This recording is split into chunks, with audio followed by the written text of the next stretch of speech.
రైతులకు రుణమాఫీ కష్టాలు కొనసాగుతున్నాయి. సిద్దిపేట జిల్లాలో రైతు రుణమాఫీ ప్రక్రియ ఒక ప్రహసనంగా మారిపోయింది. రుణమాఫీ అయినట్టు చెప్తున్న రైతుల ఖాతాల్లో ఇంకా డబ్బు జమ కాక బ్యాంకుల చుట్టూ తిరుగుతున్నారు. రుణమాఫీ కాని రైతుల పరిస్థితి మరింత దారుణంగా తయారైంది.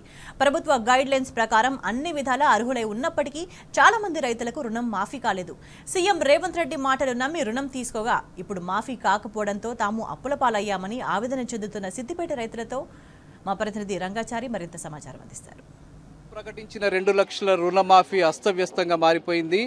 రైతులకు రుణమాఫీ విషయంలో స్పష్టమైనటువంటి సూచనలు కానీ అవగాహన కానీ కల్పించకపోవడం ఫలితంగా రైతులంతా కూడా పెద్ద ఎత్తున బ్యాంకుల వద్దకు వచ్చి పడిగాపులు కాస్తున్నటువంటి విషయం కనిపిస్తూ ఉన్నది. ముఖ్యంగా ప్రస్తుతం ఈరోజు మనం సిద్దిపేటలోని ఎస్బీఐ బ్యాంక్ వద్ద ఉన్నాం. ఇక్కడికి రైతులంతా పెద్ద సంఖ్యలో తరలి వచ్చినారు. వివిధ గ్రామాలు, ఈ బ్యాంకు పరిధిలో ఉండేటువంటి గ్రామాలకు సంబంధించిన రైతులంతా ఇక్కడికి వచ్చి వాళ్ళు ఆ బ్యాంక్ అధికారులను అడుగుతున్నటువంటి పరిస్థితి. ఎందుకోసం మాకు రుణమాఫీ రాలేదు, ఏ కారణంతో మాకు రుణమాఫీ రాలేదు, మాకు రుణమాఫీ ఎందుకు చేయలేదని చెప్పి వాళ్ళు ప్రశ్నిస్తున్న పరిస్థితి కనిపిస్తుంది.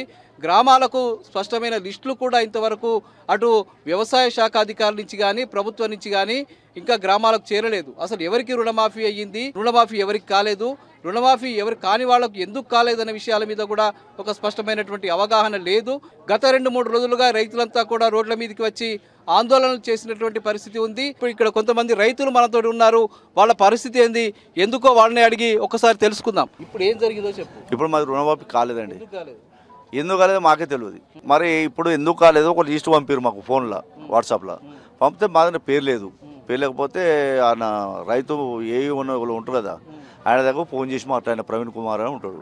ఆయన మాట్లాడేదేమంటే మీరు బ్యాంకు నుంచి స్టేట్మెంట్ తీసుకొచ్చి ఒక అప్లికేషన్ ఇవ్వండి, మాకు ఇప్పటివరకు అయితే మీ ఇన్ఫర్మేషన్ లేదు, కాకపోతే మీరైతే ఒక అప్లికేషన్ ఇచ్చి ఆ స్టేట్మెంట్ మా దగ్గర పెట్టండి, మాకు అక్కడి నుంచి పైనుంచి ఏమన్నా ఇన్ఫర్మేషన్ వస్తే మేము దానికి ఏమో సహకరించగలుగుతామని, మా దగ్గర మాత్రం ఎలాంటి మాట్లాడడానికి ఎలాంటి అవకాశం లేదు, మేము మాట్లాడలేమని చెప్పి ఆయన చెప్పేసి.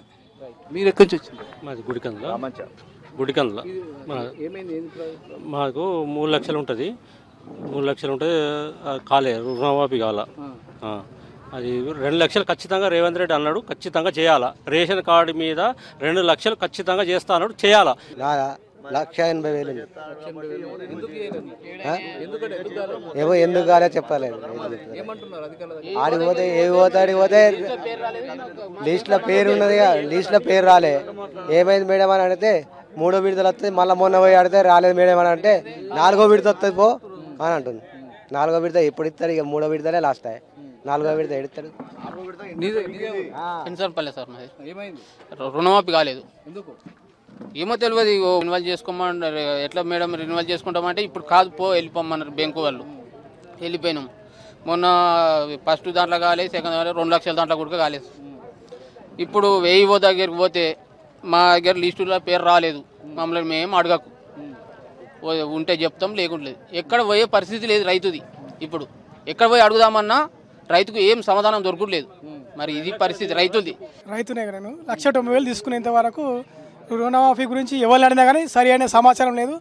ఎటువంటి అవి పెట్టకుండా, నియమ నిబంధనలు పెట్టకుండా 2 లక్షల రుణమాఫీ అందరికీ ఖచ్చితంగా, ప్రతి రైతు, ప్రతి పాస్బుక్ ఉన్న రైతుకు ఖచ్చితంగా 2 లక్షల రుణమాఫీ జరగాల్సిందే. ఎలాంటి కొర్రీలు లేకుండా అప్పుడు ఎప్పుడు మీరు అందరూ 2 లక్షల రూపాయల రుణాలు తీసుకోండి, అందరికీ ప్రతి ఒక్క రైతుకు 2 లక్షల వరకు రుణమాఫీ చేస్తాడు. అదేవిధంగా ఎలాంటి కొర్రీలు పెట్టకుండా అందరు ప్రతి ఒక్క రైతుకు, పాస్బుక్ ఉన్న ప్రతి రైతుకు 2 లక్షల రుణమాఫీ చేయాలని నేను ఖచ్చితంగా ప్రభుత్వాన్ని నిలదీస్తున్నాను. ఈ సందర్భంగా 2 లక్షల మాఫీ అవుతుందని చెప్పిండు. 1,63,000 ఉన్నాయో. ఇప్పుడు చూస్తే నీకు రుణమాఫీ కాలేదు, నువ్వు వచ్చిన అవుతుందో కాదో కానీ మాకు తెలియదు. అయితే అవుతుందని చెప్తాం, లేకుంటే కాదని చెప్తామని వాళ్ళు అంటారు. మొన్న కట్టినా ఇవాళ కట్టినారు. నా పేరు కనకయ్య. నేను 3 లక్షలు తీసుకున్నా. వీడి ఒక 2 లక్షలు మాపైతే అటు అంటారు, ఇటు అంటారు, వీడికి పోతే వీళ్ళు చెప్తారు, ఆడికి పోతే వాళ్ళు చెప్తారు. ఏది చెప్పినా ఏది అయితలేదు. మేము తిరిగి మాకు యాస్ట్ అంది. మా ఊళ్ళో 40 మంది కావాలి. మరి మా ఊళ్ళో 100 మంది దాకుంటారు. 40 మంది 2 లక్షలు 3 లక్షలు తీసుకున్న వాళ్ళు ఉన్నారు. 40 మంది వాళ్ళు ఎవరు కాలే. తిరుగుడే మాది. ఈ బ్యాంకు ఆ బ్యాంక్ అంటారు, మేడం మొత్తం నాకేం తెలియదు అంటారు. ఈ వీళ్ళ తడికొస్తే మాకు ఇంకా రాలే, వచ్చే చెప్తామంటారు. బాగా తిప్పలు పెడతారు. మాకేం చేసేది ఏం చేస్తలేరు. 2 లక్షలు మ్యాప్ అన్నాడు, మాపి లేదు, ఏం లేదు ఇంతవరకు. బ్యాంకు వచ్చిన పైసలు ఇస్తే తిరిగి ఇప్పుడు 2 సార్లు 3 సార్లు తిరిగి నాకు కాళ్ళు ఎత్తలేవు. నాకు 1 ఎకరా భూమి ఉన్నది. చెప్పలే ఏమో రేపు రాబో మా ప్రాబు ఇట్లా అంటారు. సస్తారు నా కాళ్ళు రావు. నన్ను బడి ఎత్తుకురావాలి ఎత్తుకుపోవాలి శాతగాక ఎన్నిసార్లు ఇట్లా వచ్చి ఇది మూడోసారి మాపి గణలకు మొత్తం మాపి చేసిండు. మాపి గణలకు 5,000 రూపాయలు, నాకు 5,000 ఇచ్చిండు. అంటే ఈ మొండి బాకి అంటే ఇక ఇదే మొండి బాకి కింద పడితే లోన్ మాపి ఒక్కసారి మాపి అవుతుందని రైతులు నమ్మి ఊరుకున్నారు. అందుకే మాపి ఇప్పుడు మొండి రైతు కింద పడదు, మొండి బాబు కింద పడుతుంది. మిత్తి అసలు చేసి నాకు 1,10,000 ఇచ్చిండు. ఇప్పుడు 1,80,000 రూపాయలు అయింది. రూపాయలు సుతం మాపగలను. డిసెంబర్ 9 తారీఖు నాడు నేను రాగానే మాపి చెప్తా, ఇప్పుడే పోయి తెచ్చుకోరు రేవంత్ రెడ్డి చెప్పిండు. ఏమన్నానంటే ప్రతి ఒక్క రైతుకు రేషన్ కార్డు ముచ్చట చెప్పలేదు, ప్రతి ఒక్క రైతుకు 2 లక్షలు రుణం చెప్తా అని చెప్పిండు. ఇప్పుడు ఏమంటూ ఒక్క ఇంట్లో 4 ఉంటే 4 పత్రం ఒకటే రేషన్ కార్డు ఉంటే ఒకటే రేషన్ కార్డు 2 లక్షలు మాపన్నాడు. ఆ 2 లక్షలు కాదు 50,000 సుతం మాపగాలి. రేవంత్ రెడ్డి చేసి గట్టున్నది పాలన. ఒక కరెంటు చక్కగా ఉండదు, ఎప్పుడు పోయేది తెలియదు, ఎప్పుడు వచ్చేది తెలియదు. ఇప్పటికి 5 ఎకరాల పొలం వచ్చే ఉన్నది నాటే. రైతు బంధు ఇస్తాను, రైతు బంధు చూడలేదు. ఇప్పుడు యాసంగి లేదు, వానకాలం లేదు. ఇప్పుడు వానకాలం మళ్ళీ నాటేసి ముద్రలోకి వచ్చినాయి, మళ్ళీ ఇవాళ చూద్దా రైతు బంధుకి అది లేదు.